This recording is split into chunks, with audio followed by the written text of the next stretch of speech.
আসন্ন ত্রয়োদশ নির্বাচনে আমি আপনাদের কাছে জামাত ইসলামের পক্ষ থেকে মনোনয়ন পেয়েছি এবং আপনাদের ভোট প্রত্যাশা করছি। সংগ্রামী বন্ধুগণ, আমি এই জনপদে 36 বছর যাবৎ বিচরণ করছি। এলাকার সমস্যা সম্পর্কে আমি সম্যক ওয়াকিফাল হয়েছি।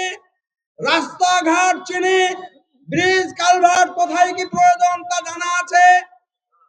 ধর্মীয় প্রতিষ্ঠানগুলো কোথায় কি ঘাটতি রয়েছে তা আমার জানা আছে। মানুষের কি সমস্যা তা আমার জানা আছে।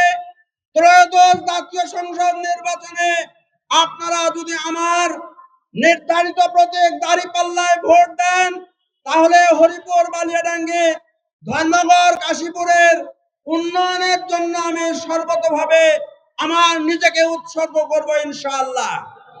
সংগ্রামী বন্ধুগণ, আপনারা শুনেছেন সব কথাই। আমার দেশের সম্পদের কোনো অভাব নেই। আমার দেশের সব চাইতে বড় অভাব হলো সৎ নেতৃত্বের এবং যোগ্য নেতৃত্বের।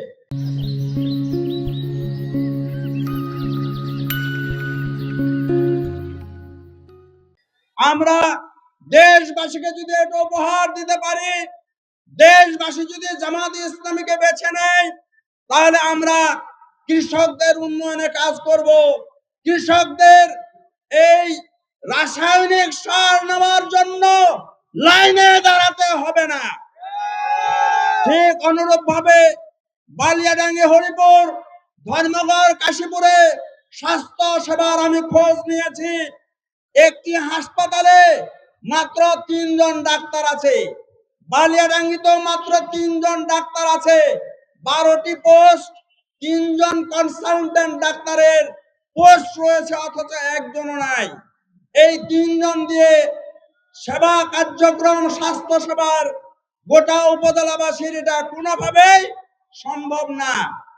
আমি আপনাদেরকে আশ্বাস দিতে চাই, মহান আল্লাহ তাআলা যদি আমাদেরকে নির্বাচিত করে, আমরা যদি নির্বাচিত হতে পারি, আল্লাহ যদি আমাদেরকে পছন্দ করেন, জনগণের কাছে যদি আমরা পছন্দের প্রিয় হতে পারি, তাহলে স্বাস্থ্য সেবার ক্ষেত্রে উন্নয়নের কাজ করব ইনশাআল্লাহ।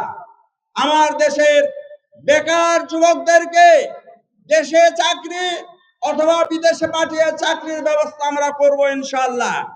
সম্মানিত ভাই এবং বোনেরা, আমার বোনেরা এসেছিলেন, তাদের উদ্দেশ্যে কোনো কথা বলা হলো না। আমি বোনদেরকে বলতে চাই, আপনাদের সম্ভ্রম রক্ষার জন্য যে ধরনের আইনের প্রয়োজন আমরা সেটা করব। বোনদের চাকরির ব্যবস্থা করব এবং বোনদের জন্য আলাদা কোনো ক্যাম্পাস করা যায় কিনা সে ব্যাপারেও আমরা প্রয়োজনীয় উদ্যোগ গ্রহণ করব ইনশাআল্লাহ। সংগ্রামী বন্ধুগণ, হিন্দু, মুসলিম, বৌদ্ধ, খ্রিস্টানের এই বাংলাদেশে সাম্প্রদায়িক সম্প্রীতি রক্ষার অন্যতম একটি দল হলো বাংলাদেশ জামাত ইসলামী, যেটা জুলাই বিপ্লবের পরে দেশবাসী প্রত্যক্ষ করেছে। আমরা মন্দির পাহারা দিয়েছি, আমরা তাদের জানমালের হেফাজতের ব্যবস্থা করেছি। তাদের জানমালের ক্ষতি হয়েছে কাদের দ্বারা, এটা আমার হিন্দু বন্ধুরা ভালো করেই জানেন।